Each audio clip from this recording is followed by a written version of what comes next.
आज आपण मॅग्नेटिक मटेरियल्सवरचे काही न्यूमेरिकल्स पाहणार आहोत. तर हा आपला पहिला न्यूमेरिकल आहे. याच्यामध्ये an electron in an atom revolves around the nucleus in an orbit of radius. म्हणजे ज्या ऑर्बिट मध्ये इलेक्ट्रॉन रिव्हॉल्व व्हायला आपल्याला आपला त्या ऑर्बिटची रेडियस दिले आणि रेडियस आपल्याला दिलेली आहे 0.53 एंगस्ट्रॉन मीटर मध्ये. If the frequency of revolution of an electron is 9 × 10⁻⁹ megahertz, ही आपल्याला फ्रिक्वेन्सी दिली. Calculate the orbital angular momentum, आणि हे आपल्याला चार्ज ऑन इलेक्ट्रॉन दिलाय 1.6 × 10⁻⁹ कुलम, हा एवढा असणारच आहे. गायरोमॅग्नेटिक रेशो दिलाय 8.8 × 10⁻10, हा नाही दिला तरी एवढाच असणार आहे. आणि पायची व्हॅल्यू दिली आहे 3.142. हे प्रिव्हियस इयर्स मध्ये मार्च 2017 ला विचारलेला हा प्रश्न आहे. ते ह्यामध्ये बघा गिवन डाटा, पहिल्यांदा तर रेडियस दिलेली आहे आपल्याला 0.53 एंगस्ट्रॉन मीटर. ह्या एंगस्ट्रॉन मीटरला मीटर मध्ये कन्वर्ट करायचं असेल तर आपण याला 10⁻10 न मल्टिप्लाय करतो. त्यानंतर फ्रिक्वेन्सी दिलंय 9 × 10⁻9 मेगाहर्ट्ज. आपल्याला याला हर्ट्ज मध्ये कन्वर्ट करायचं असेल तर मेगा म्हणजे 10⁻6 असते हर्ट्ज, आणि 9 × 10⁻9 + 6 काय होणार आहे 15. ही झाली फ्रिक्वेन्सी. अँग्युलर मोमेंटम आपल्याला फाइंड आउट करायचं आहे. तर आपल्याला माहिती आहे अँग्युलर मोमेंटमचा formula m orbital divided by gyromagnetic ratio, हा फॉर्म्युलाचा आहे अँग्युलर मोमेंटमचा. मग m ऑर्बिटल काढण्यासाठी आपल्याकडे दुसरा फॉर्म्युला आहे. m orbital is equal to I × a. आपण डेरिवेशन जसं डिराइव्ह केलं होतं ना त्या पद्धतीनंच आहे.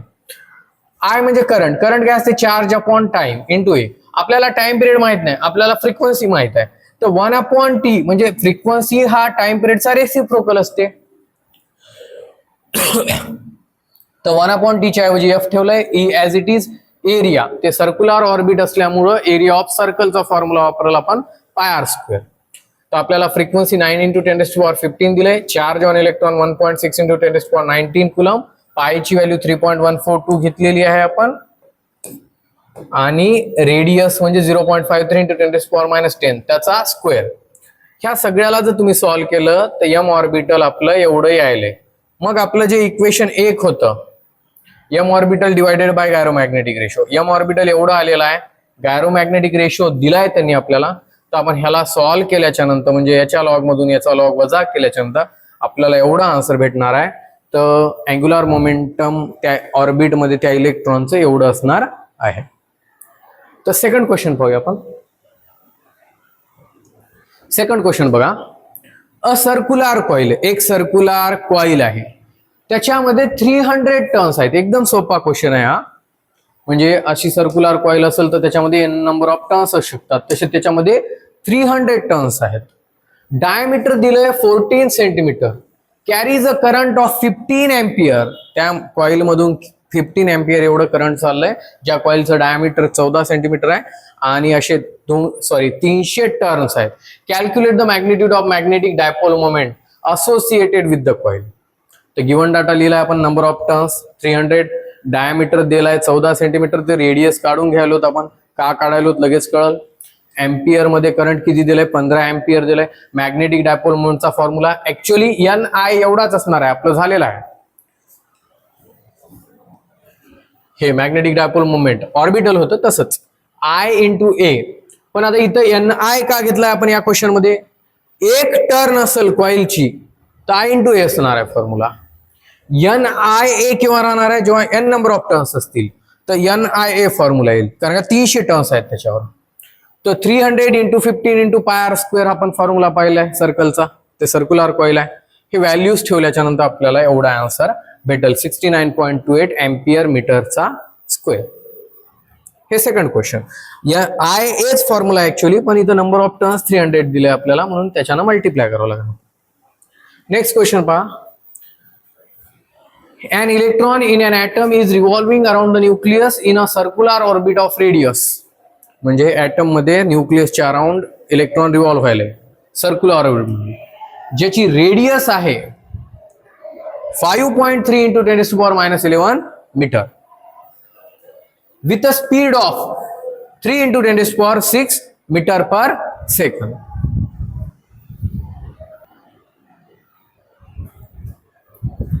तर आपल्याला रेडियस दिलेली आहे 5.3 इंटू 10⁻11 मीटर आणि स्पीड दिलेली आहे 3 into 10⁻6 metre per second. Find the angular momentum of electron. मार्च 2022 ला हा प्रश्न आलेला आहे. हा आपल्याला फर्स्ट चॅप्टर मध्ये बी विचारू शकतात त्यांनी. म्हणजे अँग्युलर मोमेंटमचा सरळ फॉर्म्युला माहित आहे आपल्याला, mvr. m म्हणजे mass of electron 9.1 into 10⁻31 kg असतेच, नाही दिलं तरी त्यांनी. त्याच्यानंतर v दिलंय स्पीड आपल्याला 3 इंटू 10⁻6 मीटर पर सेकंड आणि त्याच्यानंतर रेडियस दिलेली आहे 5.3 इंटू 10⁻11 मीटर. तुम्हाला सॉल्व्ह करायचं आहे व्हॅल्यूजला आणि तुम्हाला हे आन्सर भेटणार. न्यूटन मीटर सेकंद हे ते अँग्युलर मोमेंटमचं युनिट आहे. हे सुद्धा आपल्याला फर्स्ट चॅप्टर मध्ये झालेलं आहे. नंतर पहा, the magnetic susceptibility of annealed iron. म्हणजे एनिलिंग एक प्रोसेस असते असं हॅमरिंगची. त्या एनिल्ड आयरनची at a saturation is, magnetic susceptibility दिलंय आपल्याला 4224. Find the permeability of an annealed iron at saturation. तर आपल्याला माहित आहे एकदम सोपा फॉर्म्युला आहे. Mu is equal to μ0 into 1 plus x राहणार आहे. तर μ0 त्यांनी दिलेत आपल्याला एवढी व्हॅल्यू एसआय युनिट मध्ये म्हटलेत, स्टँडर्ड युनिट मध्ये. 1 प्लस एक्स म्हणजे मॅग्नेटिक ससेप्टिबिलिटी आहे. मॅग्नेटिक ससेप्टिबिलिटी 4224 दिलंय. तर μ0 ची व्हॅल्यू ठेवली आहे 1 प्लस 4224 ठेवलंय. ते 1 प्लस 4224 5 होणार. आणि हे व्हॅल्यूज ठेवून हे सॉल्व्ह केल्याच्या नंतर त्या एनिल्ड आयरनची परमिएबिलिटी किती आलेली आहे 5.31 इंटू 10⁻³ हर्ट्स पर मीटर. हे त्याचं युनिट आहे. सॉरी, हेनरी पर मीटर असते, हर्ट्स नाही, हेनरी पर मीटर.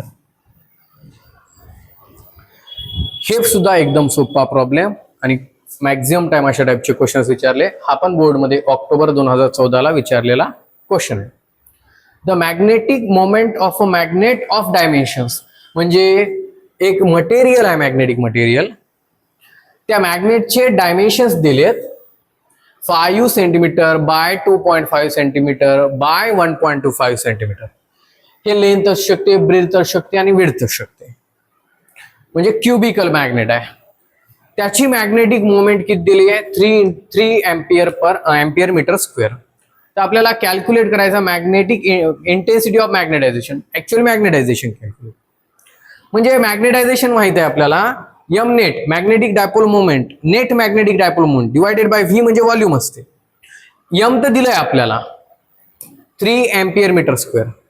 आता व्ही म्हणजे व्हॉल्यूम, व्हॉल्यूम म्हणजे LBH चा गुणाकार, त्याला आपण काय म्हणणार त्याचं व्हॉल्यूम. हे 5 सेंटीमीटर मध्ये दिलंय, तर सेंटीमीटर मध्ये दिलंय, तर मीटर मध्ये कन्वर्ट करायचं असेल तर आपण त्याला 10⁻² ने मल्टिप्लाय करतो.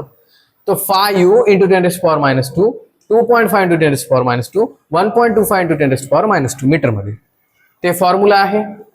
याच्यामध्ये व्हॉल्यूम काय राहणार आहे LBH. तुम्ही व्हॉल्यूम सेपरेट काढून नंतर इथं ठेवू शकता किंवा इथं डायरेक्ट ठेवू शकता.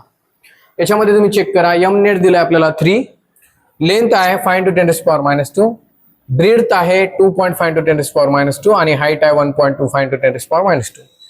या 5 ला आपण 10/2 लिहिलंय, या 2.5 ला 10/4 लिहिलंय आणि 1.25 ला आपण लिहिलंय 10/8 लिहिलंय.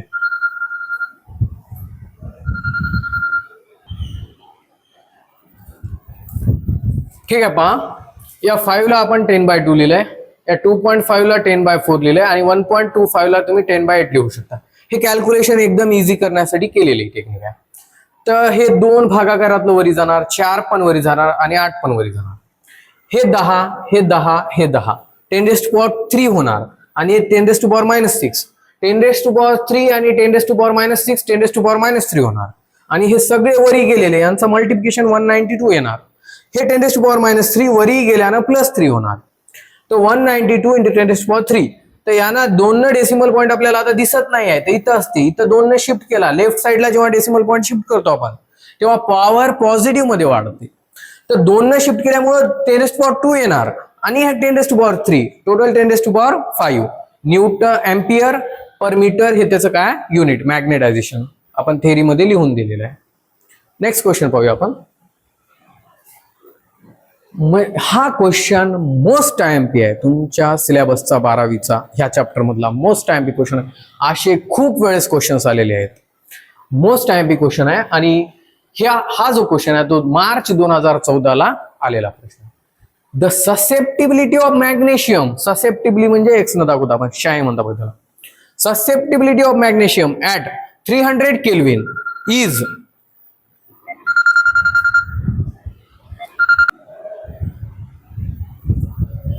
तो मॅग्नेटिक ससेप्टिबिलिटी मॅग्नेशियमची आपल्याला 300 केल्विनला 2.4 × 10⁻⁵ दिलेली आहे. At what temperature will the susceptibility increase to 3.6 × 10⁻⁵. तर आपल्याला कोणत्या टेम्परेचरला याची मॅग्नेटिक ससेप्टिबिलिटी हे 2.4 × 10⁻⁵ पासून 3.6 × 10⁻⁵ होणार असं विचारलंय आपल्याला. आपल्याला माहित आहे magnetic susceptibility is inversely proportional to temperature. याचा अर्थ जर मॅग्नेटिक ससेप्टिबिलिटी वाढत असेल तर टेम्परेचर कमी व्हायला पाहिजे. तर आपल्याला T1 दिले 300 केल्विन, x1 दिले 2.4 × 10⁻⁵, x2 दिले 3.6 × 10⁻⁵. टेम्परेचर काढायचा T2. तर आपल्याला माहित आहे x × T = कॉन्स्टंट असते. मग आपण काय घेणार x1 T1 = x2 T2. आपल्याला x2 काढायचा आहे तर इकडे x1 T1 as it is गुणाकारातलं T2 भागाकार T2 काढायचा आहे तर गुणाकारातलं x2 भागाकारात. x1 2.4 × 10⁻⁵, T1 आहे 300 डिवायडेड बाय x2 जी दिलंय ते. हे कॅल्क्युलेट केलं कसं करायला होतं आपण 10⁻⁵ 10⁻⁵ कॅन्सल झालंय. याचा पण डेसिमल पॉईंट 1 न शिफ्ट केलाय, याचा पण 1 न शिफ्ट केलाय. दोघांना पण आपण 12 न भाग दिलाय. 12 2 24, 12 3 36 आणि या 3 न 300 ला डिवाइड केलं तर 100 येणार. 100 × 2 200. आपण अगोदर सांगितलं होतं जर मॅग्नेटिक ससेप्टिबिलिटी वाढत असेल तर टेम्परेचर कमी व्हायला पाहिजे. दोघं जण इनव्हर्सली प्रोपोर्शनल असतात. अशा टाईपचा अजून एक थोडासा वेगळा फॉर्म्युला सेम, फक्त क्वेश्चन विचारण्याची पद्धत अलग आहे. ते नेक्स्ट पहा.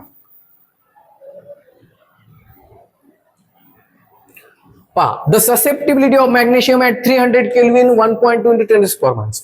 वापस 300 केल्विन म्हणजे T1 आहे तेव्हा मॅग्नेटिक ससेप्टिबिलिटी म्हणजे x1 दिलंय 1.2 × 10⁻⁵. At what temperature the susceptibility will decrease by हे जुलै 19 ला विचारलंय 0.4 × 10⁻⁵. म्हणजे पहिलं होती 1.2 × 10⁻⁵. आता नंतर 0.4 × 10⁻⁵ नाही झाली. 1.2 × 10⁻⁵ मधून 0.4 × 10⁻⁵ कमी केलं तर जे राहिलेली आहे ते आपला x2 राहणार आहे. तर T1 तर सोपा आहे आपल्यासाठी 300, x1 पण सोपा आहे. जे x2 राहणार ते पहिल्याच्या मधून 0.4 जर इन्क्रीज बाय म्हणलं तर प्लस केलं असतं आपण, डिक्रीज बाय म्हणलं तर ह्याला मायनस करणार पहिल्याच्या मधून 0.4 × 10⁻⁵. मग 1.2 मधून 0.4 गेले हे 10⁻⁵ कॉमन काढून ते 0.8 × 10⁻⁵. काही जणाला वाटते 10 म्हणजे इकडचं साईड प्लस आणि मायनस असल्याने हे दोघं कॅन्सल होतात. होत नाही असं. ऍक्च्युअली हे कॅल्क्युलेशन असं होणार आहे. 10⁻⁵ आपण कॉमन काढलं तर ब्रॅकेटमध्ये 1.2 मायनस 0.4, 1.2 मधून 0.4 गेल्याच्या नंतर 0.8 ×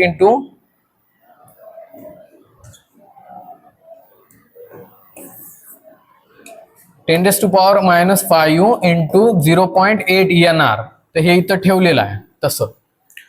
मग x × T = कॉन्स्टंट आहे. x2 T2 = x1 T1. आपल्याला T2 काढायचा आहे तर x1 T1 अपॉन x2 होणार. सॉरी इथं x2 करा x2. तर गुणाकारातलं x2 इथं भागाकारात येणार. आपण व्हॅल्यूज ठेवले तिथं आणि आपल्याला T2 भेटले. तर तुम्ही पाहू शकता पहिलं मॅग्नेटिक ससेप्टिबिलिटी 1.2 होती, नंतर 0.8 झाली. याचा अर्थ मॅग्नेटिक ससेप्टिबिलिटी कमी झाली. ऑब्विसली टेम्परेचर वाढेल. 300 केल्विन पासून 450 केल्विन टेम्परेचर झालं. तर हे तुम्ही सगळे मोस्ट IMP क्वेश्चन्स आहेत या चॅप्टरचे, तुम्ही सर्व व्यवस्थित प्रिपेअर करता. थँक्यू.